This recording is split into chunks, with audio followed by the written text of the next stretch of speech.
70인이 기뻐하며 돌아와 이르되 주여, 주의 이름이면 귀신들도 우리에게 항복하더이다.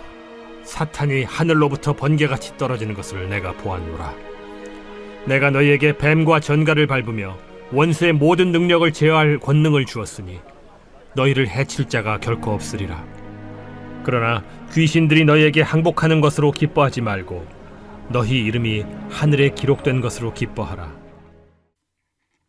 새해를 맞아서 여러분과 이렇게 만나게 된 거 영광으로 생각합니다. 우리가 새해를 맞아서 기쁜 마음으로 시작을 해야 되는데, 그러나 우리가 서 있는 삶의 상황은 우리에게 기쁨을 허락하지 않는 것 같습니다. 새해에 더 마음이 불안하고 세계에는 더 시끄럽고 우리가 살고 있는 여러 가지 문제들, 인간들 사이의 문제, 갈등들이 더 심해지는 그런 모습을 보면서 올해 우리가 어떤 자세로 살아가야 될지 걱정이 많이 되는 그런 어떤 생각을 금할 수가 없습니다. 그럼에도 불구하고 이 새해는 우리 인간이 만들어낸 해가 아니고 하나님이 우리에게 선사한 그런 새로운 시간이기 때문에 우리가 새 마음으로 시작하는 것 의미가 있다고 생각합니다. 새 마음으로 시작하는 것이 무엇을 의미할까요? 새로운 어떤 결심을 마음에 새기면서 올 한 해의 삶을 생각하고 도대체 우리가 그리스도인으로서 산다고 하는 것이 무엇인지를 다시 한번 깊이 생각하는 그런 어떤 마음의 결단을 하는 시간이라고 생각합니다. 우리 신앙인에게는 무엇보다도 외적인 삶에서 일어나는 여러 가지 문제들이 있죠. 또 우리가 외적으로 실천하는 여러 가지 선한 삶의 모습들도 있을 수 있습니다. 그러나 그럼에도 불구하고 이런 외적인 삶보다 더 중요한 것이 있는데, 저는 그것이 바로 우리 그리스도인들의 내적인 삶의 자세라고 생각합니다. 무엇보다도 우리 그리스도인이 우리 내면에 갖고 있는 자의식이라고 하는 것, 이것은 이 세상에 무엇하고도 바꿀 수 없는 귀한 의미와 가치를 가진 것이라고 생각합니다. 어느 해인가요? 제가 외질 캠퍼스에서 일을 하고 있을 때 우리 여기가 원주 캠퍼스에 속하는 거죠. 학부모 회의가 있었습니다. 학부모 회의가 있었는데 그때 학부모들이 모여서 여러 가지 얘기를 하다가 어느 한 분이 일어나서 여기는 연세대학이 아니고 원세대학 아니냐, 원주에 있는 학교. 그러니까 옛날부터 좀 그런 어떤 갈등들이 좀 있어 왔죠. 사람들이 좀 우리 원주에 있는 연세대학교 캠퍼스를 폄훼하는 그런 얘기를 많이 했는데, 이 학부모님은 이제 그걸 언급하면서 등록금을 똑같이 받지 말고 원주에 있으니까 좀 깎아야 된다, 뭐 이런 문제 제기를 했어요. 너무 놀란 거죠. 여기 이제 보직자들도 있고 같이 들어가 있다가 좀 할 말이 없는 거예요. 그 다 옛날에 있었던 일이고 학생들이 그것 때문에 상처를 많이 입었습니다. 원세대라고 자꾸 부르니까 엄연히 연세대학의 한 지체이고 캠퍼스인데 원세대 이런 얘기를 하니까 아무도 말을 못하고 있는데 갑자기 부총장님이 저한테 말 한마디라도 했으면 좋겠다, 뭐 이런 얘기를 해요. 저도 당황했죠. 제가 이런 어려운 상황에서 뭐 행정을 담당하는 사람도 아닌데 내가 이러고 저러고 무슨 얘기를 할까, 순간적으로 굉장히 힘든 생각이 들다가 그때 제가 찾았던 대답이 이 내적인 의미였습니다. 우리가 신앙을 가지고 살 때 가장 먼저 생각해야 되는 것, 그것은 외적인 차별과 외적인 다름이 아니라 내적인 어떤 의미인데, 바로 이런 내적인 의미에서 보면 우리는 원세대가 아니다, 그런 말씀을 제가 드렸던 것 같아요. 원세대가 되려고 해도 될 수가 없습니다. 시청에 가서 한번 물어보십시오. 이 캠퍼스가 원세대인지, 원주에 있는 대학입니까? 시청 사람들의 불만이 어디에 있습니까? 왜 연세대학교는 원주에 있는데 원주의 지역대학인 어떤 특성을 잘 보여주지 않느냐? 그런 얘기를 많이 해요. 물어보십시오. 우리는 원세작이 되고 싶어도 안 돼요. 왜 그럴까요? 우리에게 주시는 하나님의 정신은 흩어놓고 차별하는 정신이 아니라 하나로 만드는 정신이기 때문에 그렇습니다. 연세대학이 기독교 신앙을 가지고 운영하고 있다고 한다면 우리도 똑같은 기독교 신앙, 다른 신앙이 아니라 그 신앙을 갖고 운영하기 때문에 우리는 절대 될 수 없습니다. 그런 얘기를 했던 기억이 있습니다. 저도 그때는 잘 몰랐어요. 근데 말을 내가 너무 잘했다는 생각이 드는 거예요. 도대체 원주를 이렇게 너무 가볍게 생각하고 얘기하는데 할 말이 없는 거죠. 근데 그때 제가 붙잡았던 게 주님이 주신 이 말씀에 갖는 내적인 의미. 왜 제가 이런 말씀을 드립니까? 올해 우리가 새해를 맞았지만 우리 마음이 너무 심란하고 저도 그렇습니다.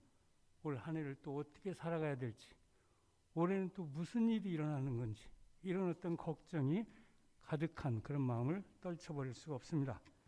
그러나 그럼에도 불구하고 주님께서 우리를 불러 세워서 하나님에 대한 믿음을 주신 건 우리 안에 어떤 자의식, 새로운 자의식과 관련해서 엄청난 축복을 주셨다고 생각이 들기 때문에 오늘 우리에게 주신 그 자의식의 의미가 무엇인지를 우리 함께 나누는 그런 시간이 되면 좋겠다 하는 생각으로 오늘 말씀을 준비해 봤습니다.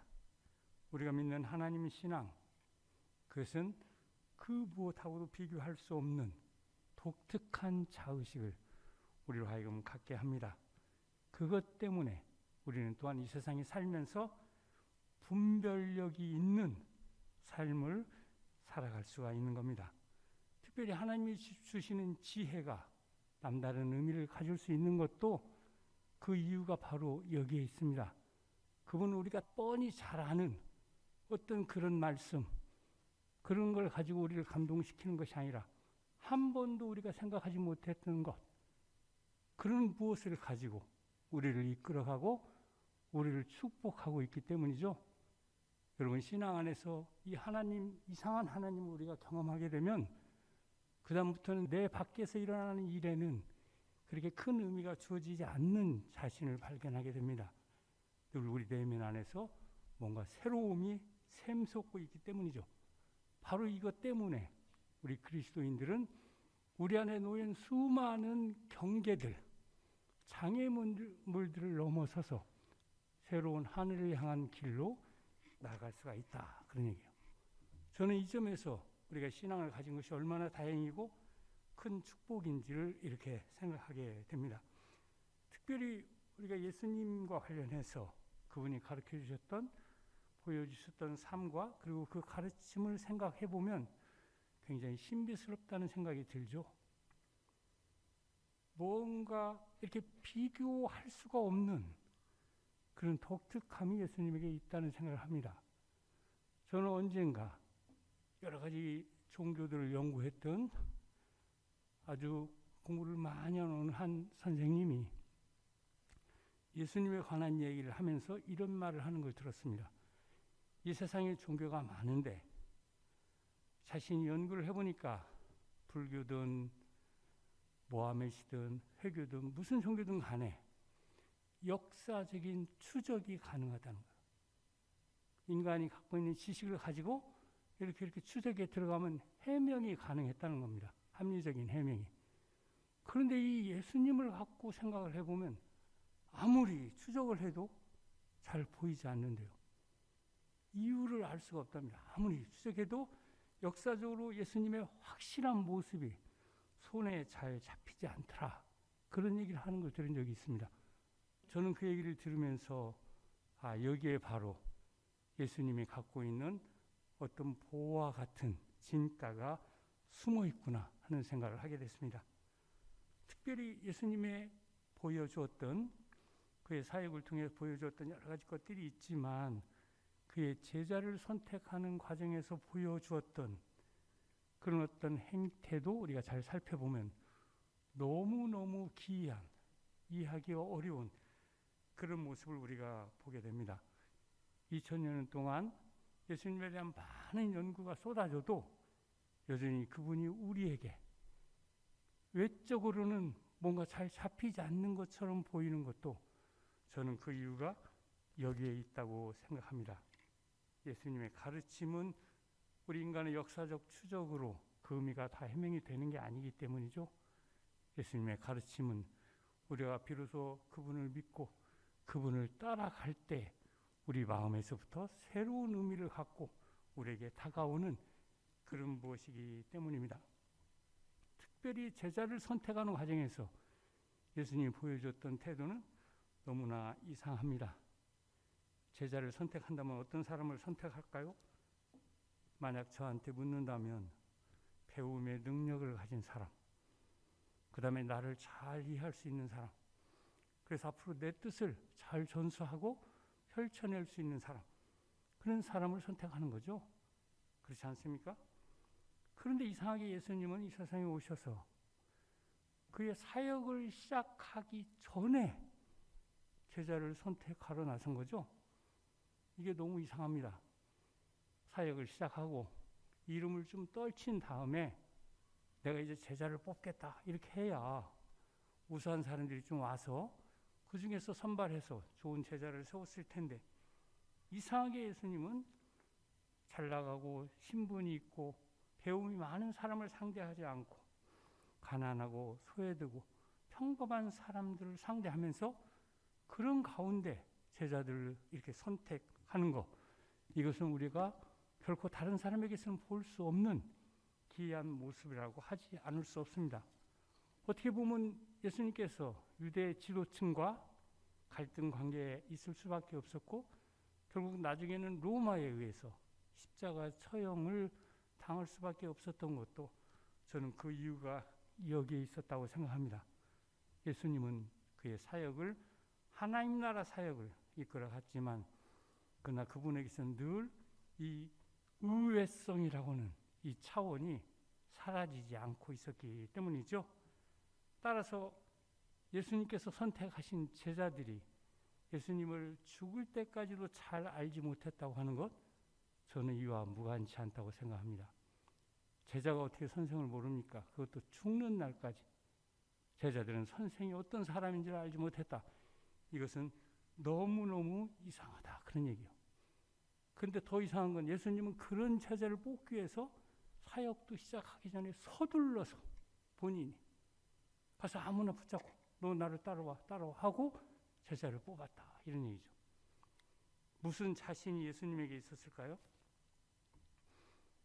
인간은 다 똑같아, 아무나 뽑아도 된다, 이런 생각 했을까요? 그러나 우리가 생각할 때 예수님이 결코 그런 생각 했을 것 같지는 않습니다. 더더군다나 제자를 뽑고서 그 제자들에게 어떤 별명을 붙여줬죠? 사람을 낚는 어부. 그냥 이름으로 보면 근사한 이름이죠. 물고기 낚는 사람을 사람 낚는 어부로 바꿔놓으니까. 그러나 사람을 낚을 정도 되려면 어떤 사람이어야 할까요? 저보고 낚으라기도 제가 잘 못합니다.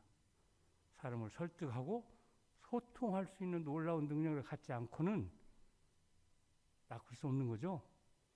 요즘 우리가 뭐 여러 가지 좀 좋지 않은 사람들로부터 피해를 입는 거, 그분들이 굉장한 능력을 가졌기 때문에 낚을 수 있는 어떤 기술을 갖고 있기 때문에 우리가 낚이는 거예요. 기술도 없는데 우리가 낚입니까? 그런데 예수님께서는 이상하게 제자를 뽑고 사람을 낚는 어부라는 놀라운 별명을 주셨다, 그런 얘기예요. 이게 뭘까요? 왜 이런 말씀을 하셨을까? 오늘 이 본문 말씀은 바로 이런 것에 대한 어떤 한 대답을 주는 그런 말씀이라고 생각합니다. 우리가 잘 알고 있는 그런 말씀이죠. 제자들과 관련된 파송 훈련, 그리고 그 파송 훈련이 가져왔던 성과와 관련된 예수님의 판단, 그것이 오늘 본문 말씀의 내용입니다. 예수님께서 자신의 죽음을 예고하는 그런 어떤 일이 있었는데, 그것은 바로 이제 예수님의 사역이 끝물에 이르렀다는 걸 보여주고 있습니다. 이걸 여러 복음서가 다 그런 걸 보고하고 있지만 가장 어떻게 보면 역사성이 그나마 좀 강하게 배어 있는 복음서라고 말해지는 그걸 마가복음이라고 사람들은 말합니다. 그래서 마가복음이 가장 처음에 쓰여진 거죠. 그 나머지 복음서들은 마가복음을 참조하면서 거기다 뭔가 해석을 더 붙인 겁니다. 그러니까 만약에 역사적인 부분, 예수님의 역사성을 보려면 마가복음으로부터 시작을 해야 돼요. 그런데 요한복음은 예수님이 한 3년간 사역을 한 걸로 되어 있지만 마가복음을 보면 예수님은 그의 사역이 1년간 한 것으로 되어 있습니다. 역사적으로 보면. 이게 무슨 말이냐? 예루살렘을 예수님이 올라간 게 한 번 딱 올라간 거예요. 그것도 죽기 위해서. 보통 예루살렘의 유월절 행사를 위해서 올라간다는 건 매년 열리는 연례 행사이기 때문에 예수님이 3년간 사역을 했다고 한다면 3번씩 올라가야 돼. 근데 마가복음에 가면 예수님께서 그저 갈릴리 주변에서 제자를 뽑고 이래저래 가르침을 가르치다가 어느 날 갑자기 예루살렘을 향해서 올라가는. 그래서 뭔가 큰 일이 일어나는가 보다. 좋은 일이 일어난다고 제자들이 따라왔더니 갑자기 체포되고 죽음을 당하는 그런 허망한 어떤 모습을 보여주는 것. 이게 마가복음을 통해서 우리가 알게 되는 예수님에 관한 이야기입니다. 너무나 이상하지 않습니까? 오늘 이 누가복음, 이것도 이런 맥락에서 우리가 좀 살펴보면 이제 예수님께서 자기가 죽을 날이 얼마 남지 않았구나 하는 생각을 예감했던 것 같죠. 그런데 제자들은 뭐가 뭔지를 잘 모르고 있는 거예요. 그러니까 뭔가 세상을 떠나게 된다면 여러 가지 생각이 많이 떠올랐을 법한데 그중에 이 제자들을 어떻게 해야 될까? 제자들 남겨놓고 떠나는 거 아마 마음에 굉장히 부담이 되었던 것 같습니다. 그래서 그랬는지 예수님께서 이제 72명의 사람을 따로 세워가지고 제자들을 구성하고 그들에게 훈련을 시키는 이야기. 그것이 바로 오늘 이 파송 이야기입니다. 무엇을 했습니까? 둘씩 짝을 지어서 마을에 들어가서 직접 하나님의 말씀을 가지고 사람들을 만나는 일을 해봐라. 그런 얘기예요. 그럼 어떤 경험이 생길 거니까 그것을 어느 정도 좀 숙달시켜 놓은 다음에 그때 예수님이 만약 죽음을 당한다 해도 이제 제자들이 자신의 삶을 꾸려갈 거라는 생각을 했던 것 같습니다. 그래서 72명을 선교 파송을 한 거죠. 동네마다 다니면서. 근데 나중에 이 제자들이 돌아와서 결과를 듣는데 이 파송의 결과가 너무너무 놀라운 것이었다. 그런 얘기. 너무너무 큰 결실을 갖고 돌아왔습니다. 제자들이 선교 보고를 보니까 너무너무 훌륭해요. 그들의 말로 하면 예수님이 말을 하는 거죠. 내가 너희들이 하는 일을 다 봤는데 사탄이 하늘에서 번개불처럼 떨어지는 그런 놀라운 성과를 제자들이 수행을 하고 왔다. 제자들이 얼마나 기뻤겠습니까? 평범한 사람들, 세상에 태어나서 제대로 큰일 한번 못 해봤던 사람이 예수님의 말씀을 듣고 가서 실행을 했더니 이런 놀라운 결과가 드러났으니까 너무 기쁨에 차서 서로 말을 나누면서 막 기뻐하고 있습니다. 자, 그런데 문제가 생긴 거죠. 예수님이 갑자기 크게 기뻐하고 있는 제자들에게 다음과 같은 이해할 수 없는 말씀으로 그 기쁨과 성과를 폄훼하고 있기 때문입니다. 무슨 말을 했습니까? 귀신들이 너희에게 굴복한다고 해서 기뻐하지 말고 너희의 이름이 하늘에 기록된 것을 기뻐하여라. 너무나 핀트가 안 맞는 그런 얘기 아닌가요? 왜 주님께서는 이해가 쉽지 않은 이런 말씀을 하고 있을까요? 하나님 나라를 위해서 그 어려운 일을 마치고 기뻐하며 돌아온 제자들에게 갑자기 왜 이름을 거론하면서 그것이 하늘에 기록되는 것을 기뻐하라고 이야기하고 있을까요? 우리가 생각해 볼 때 이것은 어처구니 없는 선문답이 아닐 수가 없다는 생각이 듭니다. 주님께서 선교 파송 훈련을 시킨 목적이 무엇입니까? 일정한 파송 성과를 기대하고 그런 훈련을 통해서 역량을 키우고자 그렇게 했던 것이죠. 그런데 그런 성과를 만약 내지 못했다면 예수님이 무슨 말씀을 했을까요? 매우 궁금해지는 그런 대목이기도 합니다. 그런데 오늘 성경은 거기에 대해서는 거의 말씀하고 있지 않기 때문에 우리는 어떤 일이 일어날 수 있는지 알 수가 없습니다. 다만 이런 파송 성과와 관련해서 그리고 그 기쁨과 관련해서 예수님이 무슨 생각을 했길래 그 이름이 하늘에 기록되는 것, 그걸 가지고 기뻐하라고 말했을까? 저도 좀 의아해서 주석을 좀 찾아봤어요. 주석. 잘 이해가 안 되죠? 주석을 찾았더니 학자들이 이 말씀을 어떻게 했는가가 나오고 있습니다.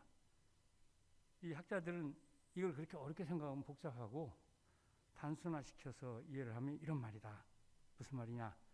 사람들이 신앙을 갖고 살다 보면 뭐 일도 하고 그러는데 그때 잘못하면 교만한 마음이 생긴다.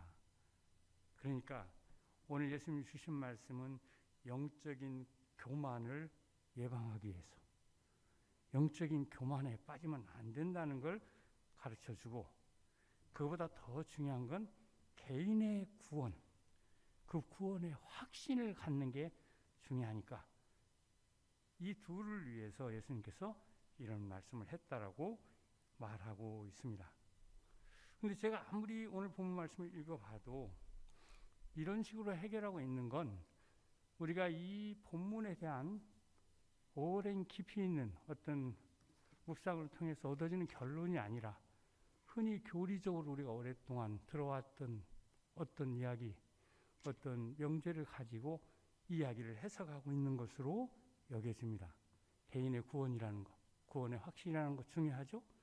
영적인 교만이라는 것도 우리 신앙에서 매우 위험스러운 것이기 때문에 우리 모두가 알고 있는 것입니다.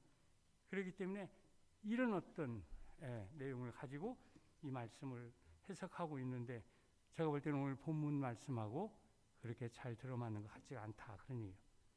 그렇기 때문에 우리는 이제 다시 한번 예수님이 말씀하셨던 저 대답의 의미가 무엇인지를 생각할 필요가 있다고 생각합니다.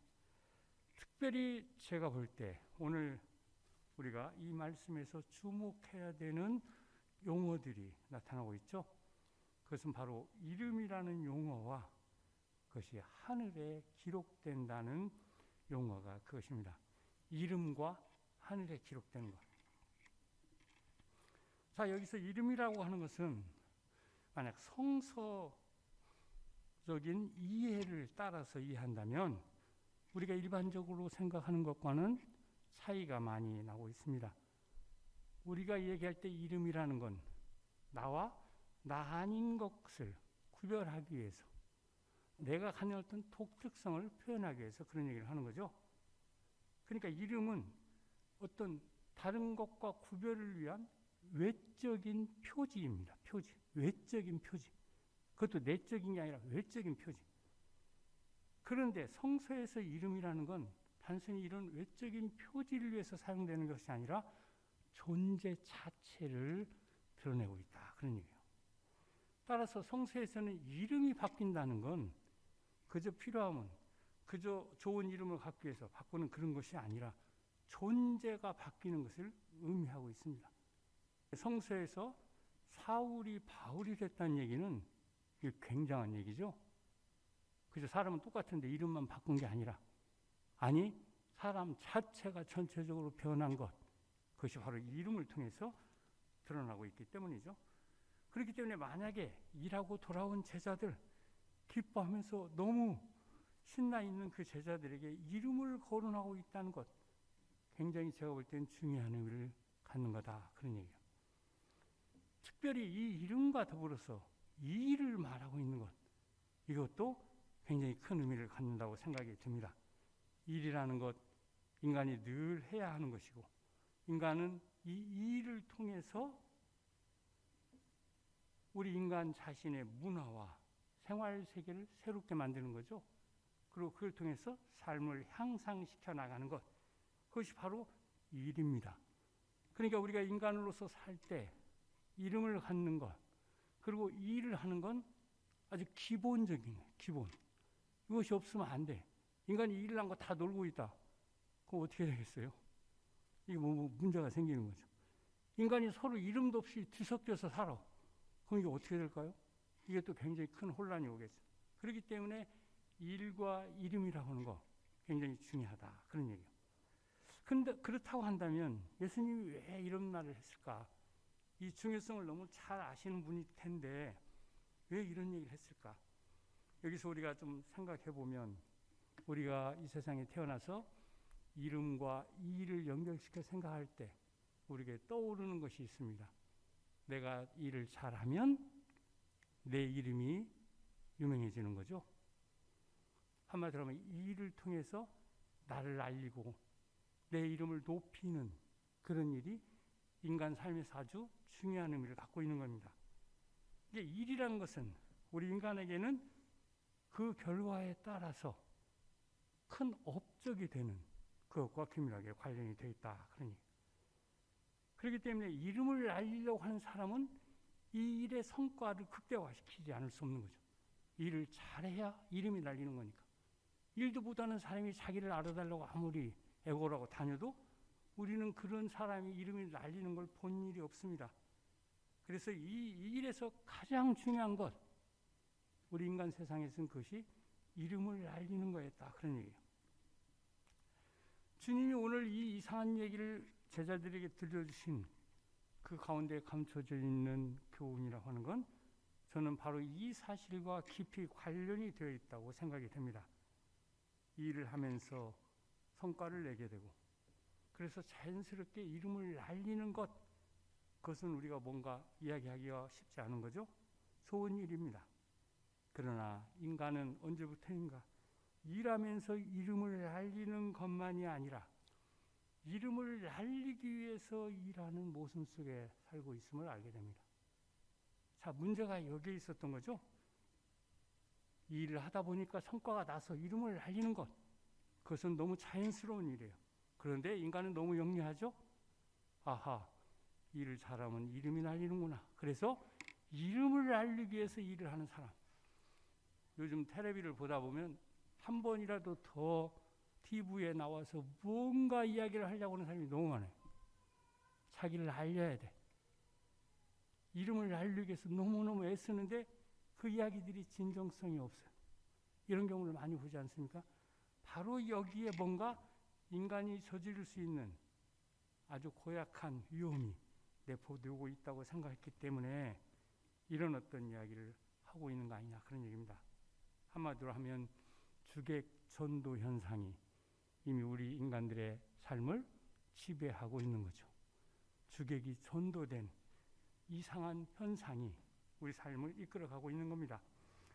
일과 삶에서 바로 이것이 전도되자마자 많은 문제들이 일어나고 있는 걸 우리가 보고 있습니다. 그렇기 때문에 예수님께서는 굉장히 큰 일을 하고 의미 있는 일을 하고 하나님 나라 일을 했음에도 불구하고 제자들을 향해서 너의 이름, 이 일을 거론하는 것이 아니라 너의 이름이 하늘에 기록된 것으로 기뻐하라는 말씀을 했다. 그런 얘기죠. 의미 있는 얘기 아닐까요? 왜 사람이 이름을 널리 알리는 것에만 관심하고 그것이 하늘에 기록된다는 사실을 잃어버리게 될 때, 뭔가 그것을 진짜 알아주는 어떤 다른 기준을 잃어버릴 때 그때 인간은 문제가 생기더라, 그런 얘기예요. 저는 바로 여기에 신앙이 갖는 뭔가 제3의 공간에서의 가치와 의미를 보게 됩니다. 우리 인간이 살아가는 세계 안에서는 모든 게 다 상대적이에요. 이렇게 말해도 이렇게 또 말을 하면 그것이 다 무의미해집니다.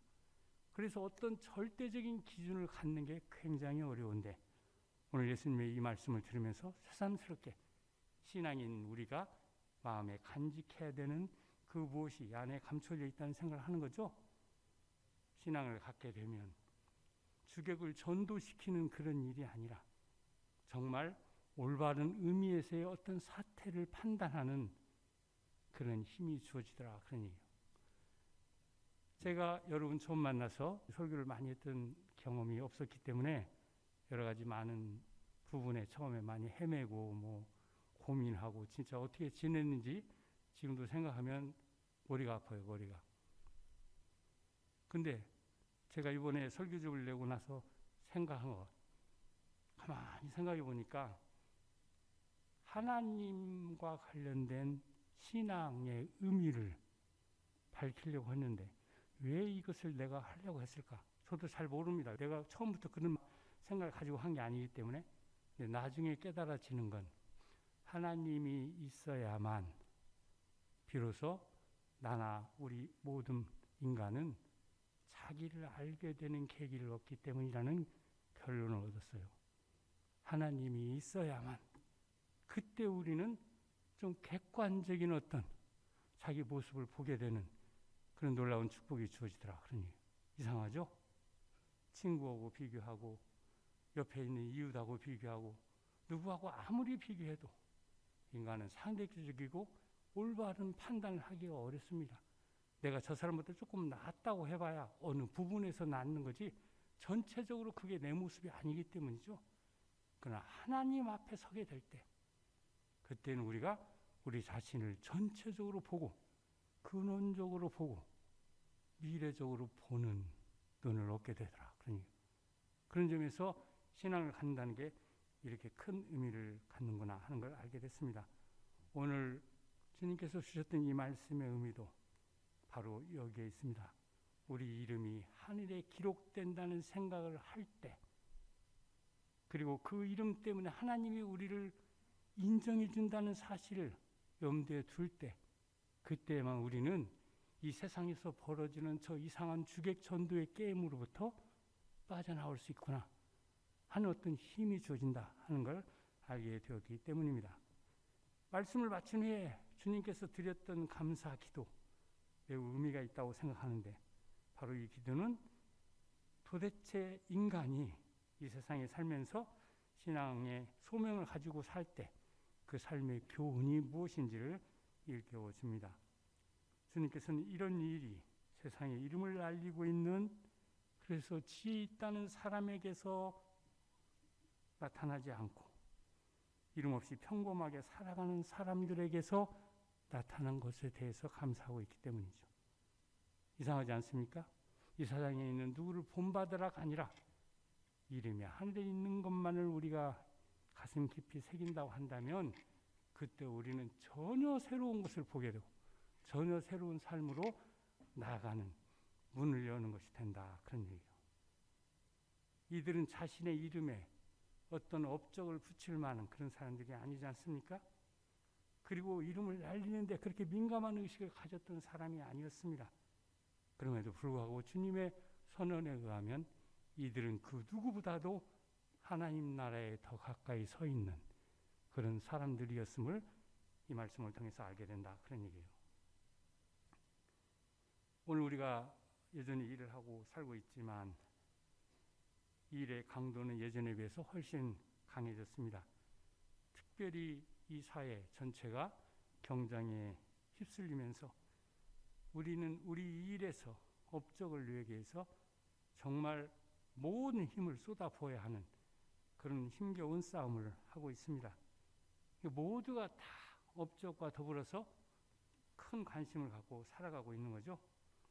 그러나 우리가 여기에서 배워야 되는 중요한 교훈이 있습니다. 그것은 우리의 이름이나 이해관계를 한치도 벗어나지 못하는 그런 의식과 생각만으로는 우리의 일상의 일에서만이 아니라 정말 하나님 나라 일을 수행하고 신앙적인 삶을 사는 데 있어서도 큰 문제를 안고 가는 거다. 그런 얘기입니다. 하나님 나라 일을 수행하든 우리가 무슨 일을 수행하든 업적과 이름에만 사로잡히면 그때 우리는 우리도 모르는 사이에 그 진정성을 버리게 되고 왜곡시키는 위험성 속에 빠질 수 있기 때문이죠.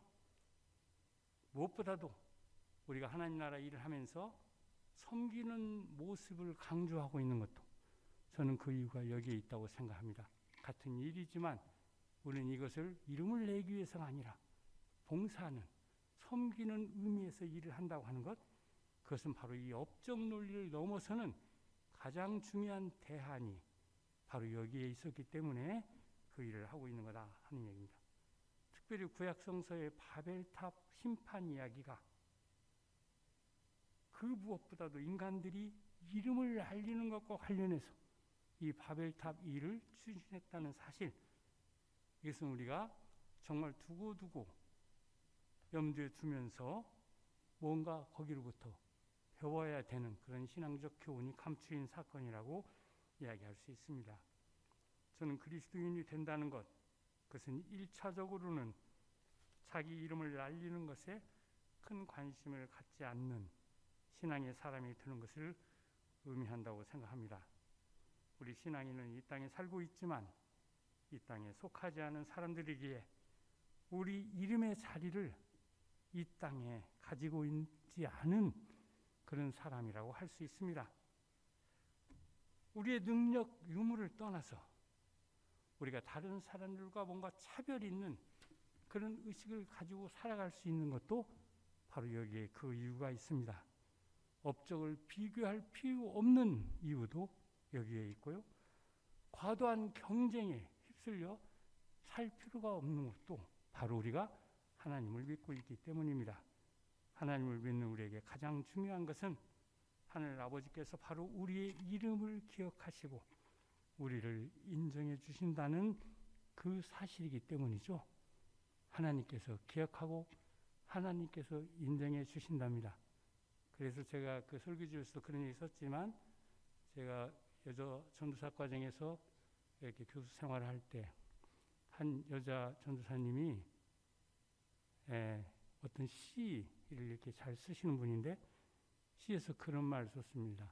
그를 보고 있으면 그 너머에 또 한 세상이 믿어지는 사람, 나는 그런 사람을 거부할 수가 없습니다. 뭐 이런 시를 썼던 기억이 있어요.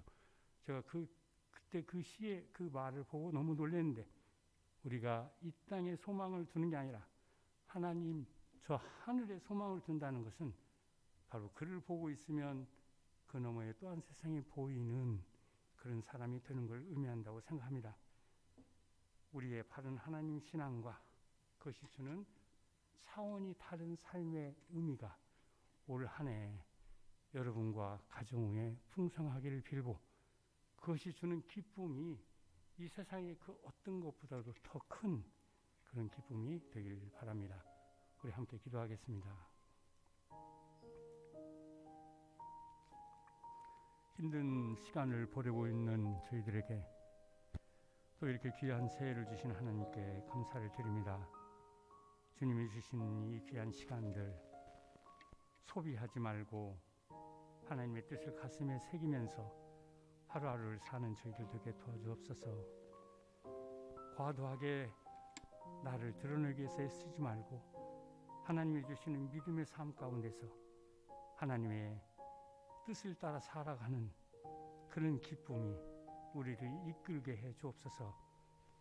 새롭게 시작된 이 새해 우리 모든 교우들에게 정말 새로운 해가 되게 해 주옵시고, 가정마다 하나님의 뜻을 새기며 하나님의 큰 축복을 받는 그런 일들이 일어나는 귀한 해가 되게 해 주옵소서. 이 모든 말씀 예수님의 이름으로 기도합니다. 아멘.